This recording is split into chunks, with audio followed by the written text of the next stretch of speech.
Okay, so this is basically kind of working the muscles that are tight to get them to free up. And you may want to do this before you do the strengthening of the muscles that are weak. So usually there's a pattern, especially say you had a shoulder surgery or injury and you're in a sling. You're not able to raise your arm up and use it out here, so everything gets tight. Those muscles that would normally pull your arm down and in are going to be tight and short because they've been in that short position. So what you're going to want to do, and this is one where you might have a tough time using your other arm, and you certainly don't want to hurt your other shoulder, so you might want to attach it to something solid, or tie a knot or double knot, and especially on a weaker band like this, thinner band, you're going to want definitely a double knot. Stick it in that top hinge on the door. I wouldn't throw it over the top because a lot of doors, especially wooden doors, are kind of, they can be unfinished and rough at the top, or just that corner can be kind of sharp. So I like to stick it, be on the inside of the door when it, on the door that opens up in the hinge area in that door jamb, and make sure that door closes towards you and opens away from you. And that way when you're pulling on the band, it actually keeps the door more closed versus pulling it open. So double knot, top hinge, because again, like you're thinking about like those muscles are pulling down and in. So the opposite would be more like up and out, or perhaps out that way, or just out. So some variation of that. So depending on how you're positioned, and I'm sitting in a chair right now, it's a swivel chair, that's why I can do this. But you might want something a little more stationary just for stability. So you're gonna put that into that fixture. I'm just gonna use my arm here, but I want you to just imagine like that's there in the door, and I'm gonna have this. So again, like I'm gonna imagine I'm pulling kind of more down and in and back, like a row, and then letting that tension in the band. This is why you want on the top hinge and you want to be sitting, because if you're standing, it won't pull your arm very high up and you won't get much of a stretch.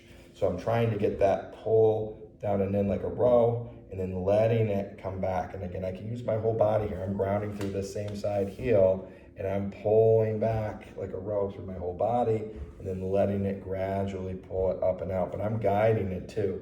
I'm controlling the tempo, the pace of that through my whole body, make sure that's not all in my shoulder.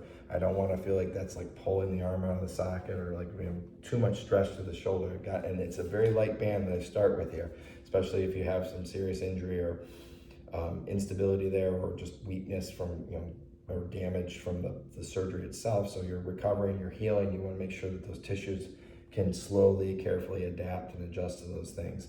Another way to do this, and again, this is where you want to gauge based on how far along you are and make sure you have good control, okay? But this is going to be where maybe you do this on a table, countertop probably, or you just in a standing position, so I can kind of grip the table, gecko grip the table here, and I can use my body. I'm sitting to my hips. I'm not hanging on this arm. I'm not trying to pull out of the socket, but I'm just keeping a little tension so I can do this kind of row, pull my chest forward gently, and then ease back, keeping tension just a little bit on there so I can really target and feel that stretch back behind my shoulder blade and under my armpit, not in the front of the shoulder, not on top. I want to feel it back and behind and underneath, not in those other areas, and just get a nice gentle stretch as I kind of guide through my chest, like as if I'm reverse reaching, like if I was reaching here, which could be the next phase of that.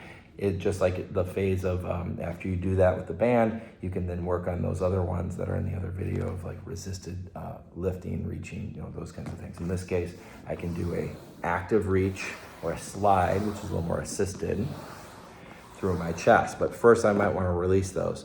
So I'm gonna anchor and stretch gently and pull and just kind of use my body to guide through my weight, and then actively again use my whole body for both to control. There to get the range without pinching, and there to get the reach, the action without pinching. Progress to using maybe a wall, make sure that's okay, and then nothing, or maybe eventually resistance and those kinds of things. So that's where you can kind of work through those nice and easy, gentle, and progress over time.